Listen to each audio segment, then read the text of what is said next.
imagine a world in which China was an environmental leader.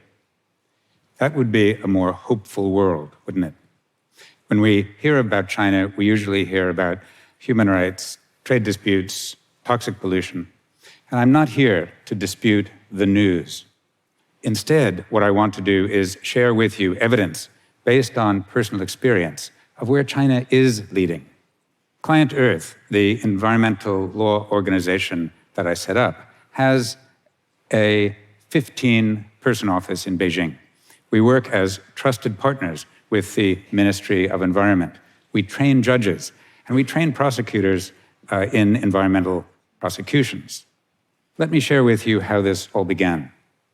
In 2014, I was invited to Brussels to meet a group of Chinese officials. They said they wanted to meet CEOs of Western environmental groups because they were looking to encourage more environmental groups in China. Shortly after that, I was invited to Beijing by the Supreme People's Court, the highest court in the land. The judges were working on regulations for a new law that would allow Chinese environmental NGOs to sue polluting companies, including those owned by the state. They were interested in my advice because of my extensive environmental litigation experience in Europe and in America. They wanted to know, they said, what it would take to really make such a system work. So I found myself in a conference room in Beijing with 3 justices of the Supreme Court and senior officials of the Ministry of Environment and the People's Congress, which is the Chinese parliament. Before we get into details, I said, I want to compliment you. It is amazing that you are writing a law to allow Chinese environmental groups to sue polluting companies, including those owned by the state. This is revolutionary.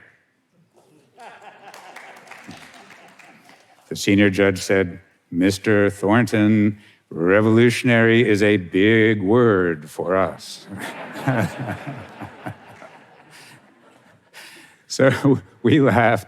And in that human moment, I realized I could work with these people. He said, consider it a sea change. So for the next 3 months or so, my team and I worked very closely with the judges, designing recommendations for how to make the system really deliver for citizens enforcing the law.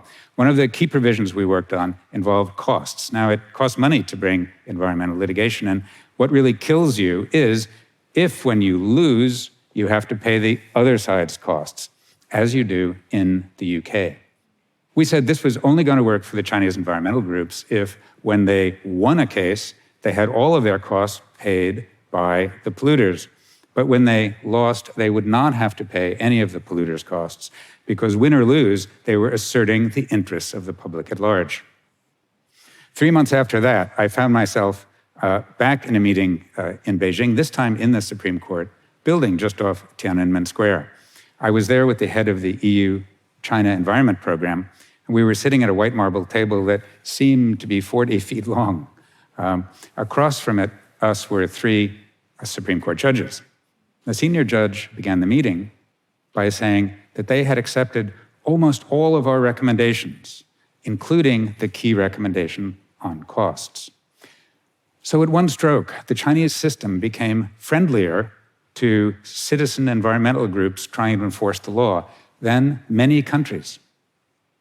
The senior judge then said, what do you want to do next for China? Now, on my prior trip, I had learned that the Chinese had just appointed 1,000 environment court judges.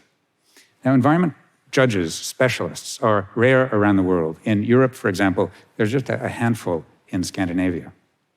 And their idea was that by appointing all of these specialist judges, they would hear a vast volume of cases and raise the quality of the rule of law for the environment in China quickly. So I said, you might want to train those judges.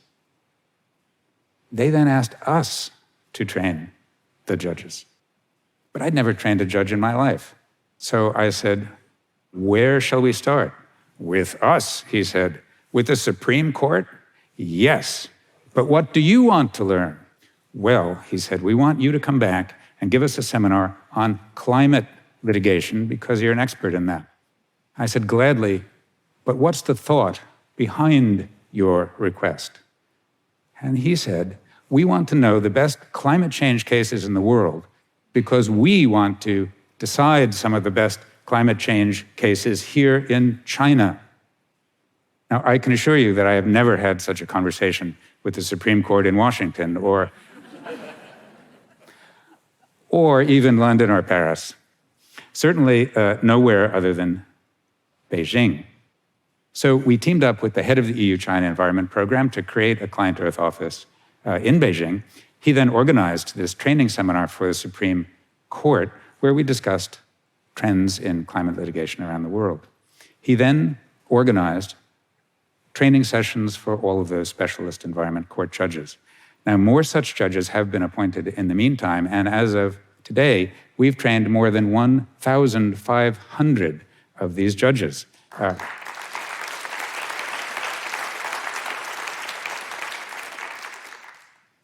About a year after we started training the judges, a prosecutor came to our office and said, in that law that you helped write, we, the prosecutors, got the right to sue the Chinese government on behalf of the people for environmental matters. And we've never had the right to sue the government before. Client Earth, on the other hand, sues governments all the time. So they were asking us to share with them our experience of suing governments. This was the Chinese federal prosecutors asking us to train them to sue the Chinese government. It is the most amazing request I've ever had. So, of course, we started working with them. We've now trained over 1,200 prosecutors in how to bring environmental cases.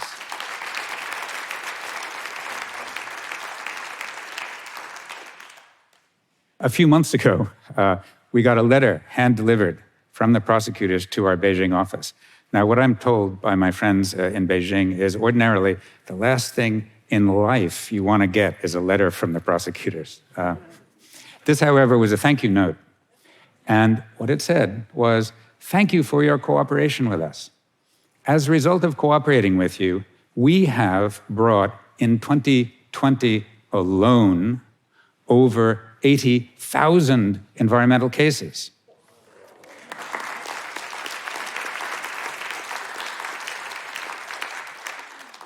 $80,000 cases. And the majority of those cases were brought against government departments. Now, the prosecutors have set up bureaus all over the country to keep pushing out this level of cases to raise compliance standards throughout the country. Now, if this isn't a revolution, it is certainly a sea change. Now, whenever I talk about China, I'm always asked about coal. China burns more coal than any other country. We're working on that. Following the money, we've been working for some years with the largest banks and financial institutions in China. The argument we've been making is that coal is simply a bad investment for them to make. Recently, we had a 2-day seminar in Beijing for these institutions, and it was very heartening to see that argument that coal is a bad investment has now been internalized by these institutions and taken into their own thinking. When it comes to enforcement, the prosecutors have a new fantastic opportunity. Recently, a government audit found that many of the new coal-fired power stations authorized in recent times in China were authorized illegally by provincial officials who wanted to boost their balance sheet. Because these were illegally authorized, they are a perfect enforcement target.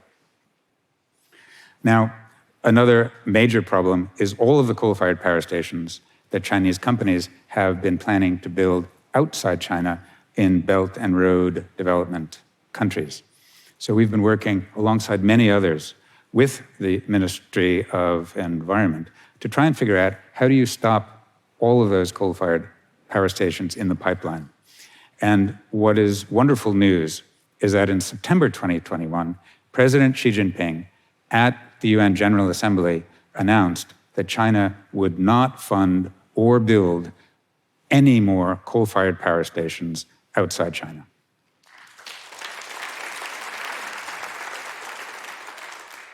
We also have reason to believe, and good reason, I think, that China's own emissions will hit their peaking plateau soon and then will seriously decline before 2030. Now, does more need to be done in China? Certainly, a lot more and faster, just like in every other country. But what I've found heartening are all of these changes to the system that they've been making in recent years. All of these environment court judges, the tens of thousands of cases, many of them against government departments. The Ministry of Environment getting enhanced powers. The largest banks and financial institutions realizing that coal is a bad investment. The president promising no more coal outside China. We work in many countries around the world, but I have never seen the intense focus on systemic change, moving a country towards environmental improvements, as I've seen in China. I'd like to think that I've given you reasons for hope. China has certainly given me hope. Thank you.